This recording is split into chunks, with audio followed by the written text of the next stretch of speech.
동서 이야기에 대한 얘기를 할 거예요. 인테그레이션에 대한 얘기를.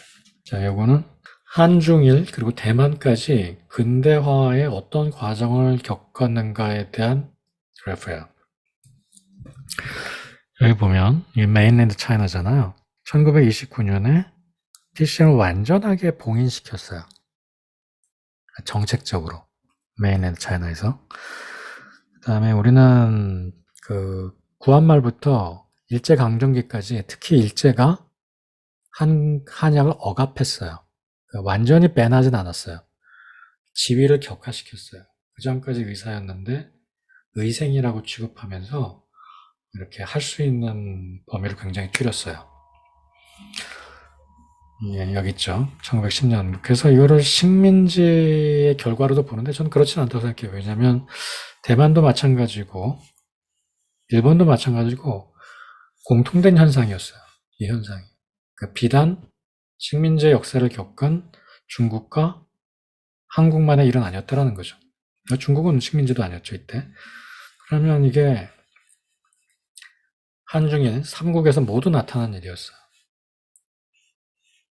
19세기 말에 근대를 맞아서.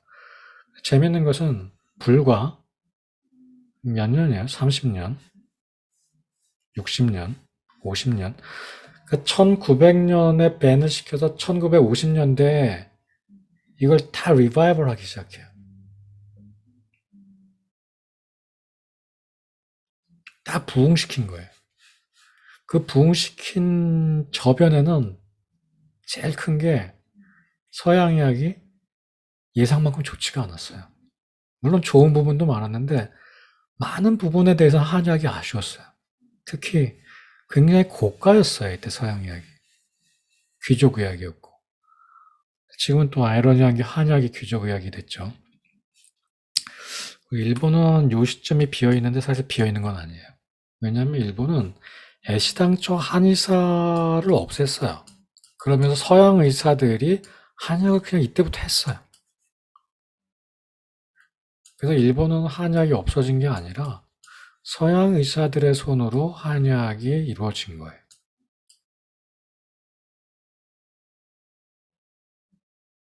되게 흥미롭죠. 제가 지금 하고 싶은 얘기가 요 시기의 이야기입니다. 요 시기에. 여러분들 또 하나 알아두셔야 되는 건 항생제가 언제부터 쓰였냐면요. 광복 이후에 페니실린이 나왔어요. 1945년인가 49년인가 이때쯤 돼서야 항생제가 나왔기 때문에 이 전까지의 현대의학이 그렇게 드라마틱하지가 않았어요. 그 현대의학은 사실 지금도 엄청나게 발전하고 있죠. 지금도 굉장히 엄청나게 발전하고 평균 수명이 늘어가고 있습니다. 그래서 요 시기 얘기를 한번 좀 해볼게요. 요 시기 얘기를. 우리나라에서 1930년대 들어서 한의학에 대한 우호적인 분위기가 일어났어요. 그래서 중국도 이제 정책적으로, 나중에는 이제 목대통이 정책적으로 이걸 부활시키죠. 그때 이제 폐단이 또 많이 생겼어요. 우리나라 얘기만 좀 해볼게요. 1934년부터 장장 9개월 동안 당시에 친일파 조선일보에서 한약 부흥 논쟁이 있었어요. 그 9개월 동안 계속 논객들이 싸운 거예요. 그러니까 한약이 중요한가 아닌가. 이때를 보면 동서의학에 대한 여러 가지 생각이 드실 겁니다. 여기서 보면 이게 당시 그 신문을 그대로 스캔한 거예요. 정근양 선생님이 장기무라는 사람의 글을 반박하는 내용이에요. 지면을 요즘 같으면 이게 의학 저널을 통해서 이제 왔다 갔다 하죠. 요즘은. 장기무 선생님 먼저 얘기해 볼게요. 여기 장기무가 먼저 글을 쓴 걸 정근양 선생님이 이제 반박하는 내용인데 장기무 선생님은 의사였어요. 근데 한마디로 얘기하면 내가 의사긴 하지만 한약이 너무 소중해 보인다. 이런 생각을 하는 의사였어요. 이렇게 스펙을 보면 나무랄 데가 없죠. 그래서 한약에 관심을 가질 이유가 없었어요. 그 당시에 대부분의 의사들이 한약에 관심이 없었어요. 대부분의 의사들이. 저 논쟁에도 몇 명의 의사만 참여했을 뿐이에요. 의사규칙을 통해 모든 의료의 독점권을 획득했기 때문이다. 일제가 이렇게 만들었거든요. 그래서 한의사들한테 관심도 없고 경쟁도 아니었고, 그런데 갑자기 장기무가 조선일보를 통해서 한약을 부흥시켜야 된다고 한 거죠. 네, 이 장기무가 이런 생각을 하게 된 데는 일본의 영향이 컸어요. 아까 그래서 제가 이때를 이렇게 그래프에서 비워뒀는데 이게 굉장히 위험한 일이에요. 일본은 오히려 앞서서부터 의사들이 한약을 계속 연구했어요. 그리고 한약의 필요성에 대해서 의사들이 오히려 앞장서서 얘기했던 게 일본이에요. 이제 일본이 좋다는 건 아니에요. 다 역사가 달랐을 뿐이에요. 그래서 일본 사람이 쓴 책을 보고 한의학이 존재 가치가 있다라는 생각을 한 거예요. 그러니까 이 동서의학 신론, 동서의학, 이스트 앤 웨스트 메디슨을 다루고 있는 거죠. 여기서 한의학과 서양의학이 정체성이 다르다. 서양의학이 분석적이면 한의학은 전체적으로 보고 존재 가치가 있다라는 얘기들을 했고 거기에 장기임과 영향을 받은 거예요. 그리고 또 흥미로운 게 장기문은 한방을 동이라고 표현했어요. 이거는 상당히 정치적인데 한국의 의학을 표현한 거예요.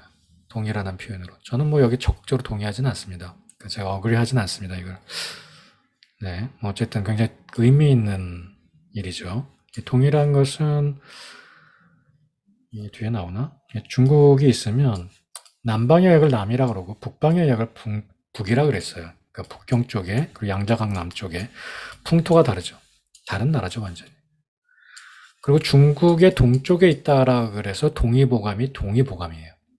우리 의학은 중국 본토 의학이랑 다르다라는 의미가 깔려 있어요. 장기부 선생님이 그걸 끄집어낸 거예요, 다시. 우리는 동이다. 북의, 남의 동의가 있는 것처럼. 그래서 중국 한의학이랑 다른 건 아니고요. 다른 유파? 이 정도의 느낌으로 저는 받아들입니다. 뭐 어려운 얘기고요. 장기무가 이제 한방 부흥책을 내놨어요. 이거 저랑 의학사 시험 볼 때 시험 문제였어요. 기억하시죠? 넘어갈게요. 이게 번역한 동서약 신론이고 한방 부흥책에 실린 책이고 장기무는 한의학이 무조건 우호적인 건 아니었고요. 이렇게 상환이, 군환이 이런 뭐 어느 장부가 실한 이런 뜬구름 잡는 소리라고 굉장히 몰아붙였죠. 그리고 방합신 얘기도 좀 이따 나옵니다. 그 다음에 서양의 이론을 버리지도 않았고 그리고 한의학의 용어들을 현대적 용어로 바꾸라 뭐 이런 식으로 얘기를 했었고 방합신도 의사인데 장기무처럼 한의학을 부흥시켜야 된다고 주장했던 사람인데 되게 흥미로운 것은 장기무는 실제 임상에서 환자보다 그런 생각을 하는 거예요. 아까 장기무가 일본의 영향을 받아서 책을 보고 그랬다면 방합씨는 환자를 보는데 서양의학이 한계가 있고 내과 환자들은 한약을 써보니까 더 잘났네 이런 생각을 한 겁니다. 사실 우리나라는 의사들이 한방에 대한 애정이 너무 없었어요. 사실 역사적으로 보면. 되게 안타까운 일이에요. 일본보다도 훨씬, 중국보다도 훨씬. 여기서 보면 내과 질환에 대해서 한방이 더 잘 낫는다. 그리고 방합신도 장기무랑 비슷하게 생각한 게 이렇게 뭐 명문이니 뭐 상환이 이런 야리꾸리한 개념들 있잖아요. 근데 또 조금 배우면 또 어떻게 명문을 모르고 약을 쓰니까 안 낫느니 뭐 상화를 뭐 제 뭐라 그래? 저 기허열이랑 상화를 구분을 잘해야 되느니. 근데 의사학적으로 보면 기허열이랑 상화가 다른 게 아니에요. 제가 여러 번 말씀드렸을 거예요. 근데 뭐 그거를 막 어떻게 분류를 해가지고 뭐 이런저런 얘기를 하는 게 저도 지금 되게 탐탁치 않거든요. 뭐 그런 얘기들을 한 겁니다. 너무나 사변적이 된 의학들을 그리고 방합신이나 장기문화 다 일본의 영향을 받았기 때문에 이 고방파 상한론을 주로 하던 의사들이었습니다. 지금도 약사들이 주로 상한론을 하죠. 그 이유는 상한론에는 사변적인 게 별로 없고 팩트를 중심으로 해서 장준경 선생님이 서술해 놓기 때문에 선호라고 생각하고요. 얘네들이 한약을 잘 몰라서 그런 거예요. 저는 그렇게 생각해요. 한약을 좀 더 잘 알았으면 이 음양오행이 갖는 또 미묘한 진리를 또 좀 잘 알고 그것도 중요하다고 했을 것 같습니다. 방합신도 이런 게 뭐 서양의학이 굉장히 좋지만 이 한약이 뭐 굉장히 자기가 임상해 보니까 필요하다. 서양의학이 이것도 지금도 마찬가지예요. 원인을 알아서 치료할 수 있는 병이 몇 개 안 돼요. 여러분들 2층에서 의사 한의사를 해보시면 많은 병 환자들이 이렇게 얘기할 거예요. 병 왔는데 모른대요. 그러면 걔네들은 할 게 없죠. 이런 환자들을 내버려야 된단 말이죠. 그냥 진통제나죠. 한약은 할 게 되게 많아요. 그리고 계속 터미널만 갖고 치료하는 거예요. 그 양방에서는 다 일 벌어진 다음에 어디 조직에 탈 나가지고 염증 생기고 뭐 부전 생기고 페일리오 생기고 암이 생기고 그 전까지는 다 뭐 하는 게 별로 없다라는 거죠. 이런 공백을 전 한의학이 굉장히 잘 채워줄 수 있다고 생각해요. 노화가도 마찬가지고 노화도 할 게 없잖아요. 서양의학에서. 정근양 선생님은 아까 방합신이나 장기무 선생님이 한약이 훨씬 더 우호적이었다면 정근양 선생님도 반대하는 입장이었어요. 네, 굉장히 재밌어요. 저는 정근양 선생님이랑 시각이 굉장히 비슷한 것 같아요. 이 사람도 의사였죠. 이제 장기무 선생님의 한방 부활론에 대해서 반대하면서 이렇게 얘기했어요. 의과대학에서 배우면 된다. 의학은 하나이지 둘이 아니다. 제가 맨날 하는 얘기인데 장기무에게 기본적으로 반대하는 입장이었지만 한의학에 대한 애정과 지식이 있었죠. 그리고 이 서양 과학의 바탕을 둔 분석주의적인 의학이 아니라 이렇게 종합적인 의학, 몸 전체를 보는 유기적인 관점이 있어야 된다. 그래서 서양의학과 동양의학의 장점을 취해서 하나의 의학이 돼야 된다라고 주장하신 분이에요. 요즘도 이런 의사들이 남아있긴 하죠. 정근양 선생님 같은. 그리고 한약에도 굉장히 좋은 게 많이 있다. 그런데 그게 결국 아주 라이거러스한 밸리데이션을 거쳐서 옥석을 가려야 된다. 이런 주장을 하셨던 분입니다. 이런 말을 하셨는데 제가 의료윤리식 의사학 시간에 강조했던 진리에 가까우면 내 가족의 한 말이라도 이를 거역하고 원수의 말이라도 진리라면 따라야 할 것이다. 이런 말을 논쟁 중에 하셨던 겁니다. 학자로서 기본 자세라고 생각하고 저도 한약에 대한 굉장한 애정이 있지만 저는 이런 시각에 굉장히 동의합니다. 조은영 쌤은 여러분들이 잘 아시는 게 통속한의학 언론의 저자세요. 이분은 당시에 한의사였는데 되게 그 명망이 있어가지고 한의학 속에 많은 서양의학적 개념들을 도입하셨어요. 그래서 통속한의학 언론도 당시에는 명저였어요. 그러니까 한약을 너무 고리타분한 시각이 아니라 당시 근대의 눈으로 바라볼 수 있게 쓰신 거였거든요. 그래서 한약이 그 우수성을 이렇게 싸고 또 효과도 있고 좋다 이런 주장을 하셨던 한의학 측의 인사였습니다. 의의로 선생님은 약사였는데 나중에는 철학자가 됐어요. 그래서 철학을 강의하시고 그때 다 같이 논쟁했던 사람들이에요. 이의로 선생님은 한의학의 대가로부터 한의학을 사사받았어요. 약사인데. 그래서 한의학을 제대로 공부하신 분이죠. 아까 장기문 선생님이나 정근양 선생님이나 다 한의학을 제대로 공부하신 사람이 없는데 이의로 선생님은 한의학을 제대로 공부했었기 때문에 정근양처럼 하나여야 된다는 주장을 했고요. 저랑도 굉장히 비슷하죠. 그다음에 하지만 이 한의학의 관점이 너무나 중요하다. 그 환자를 질병으로 보지 않고 이렇게 사람으로 보면서 전체적으로 봐야 된다.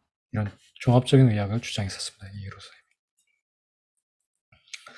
이 백그라운드가 되게 특이해요.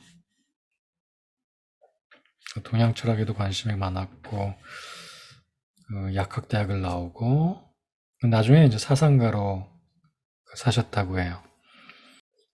당시에 일어났던 일이지만 지금도 현재 진행형인 일이고요.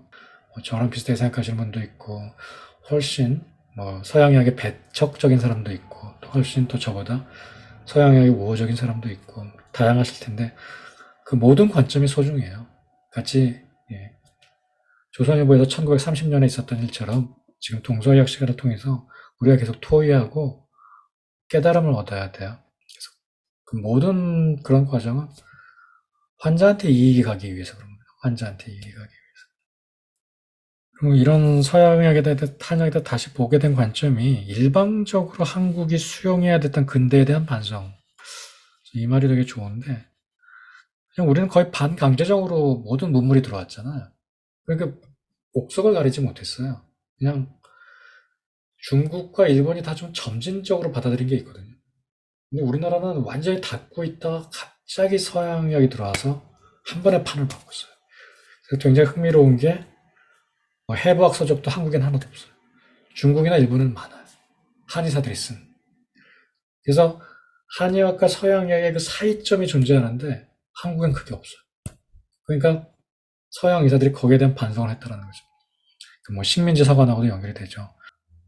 그리고 한약이 귀족의학이 아니었다라는 거. 그 다음에 서양의학이 한계가 있다라는 거. 그 임상에서 한의학이 굉장히 또 효과적이라는 거. 이런 건 지금도 일어나는 일이거든요. 어떤 난치병이, 불치병이 서양의 관점으로는 전혀 답이 없었는데 관점을 바꿔서 이렇게 치료해봤더니 한의학적으로는 좋아지고 이런 것들을 어떻게 극대화시키고 또 필요할 땐 양방치료도 받을 수 있느냐 이런 이야기를 하게 될 겁니다.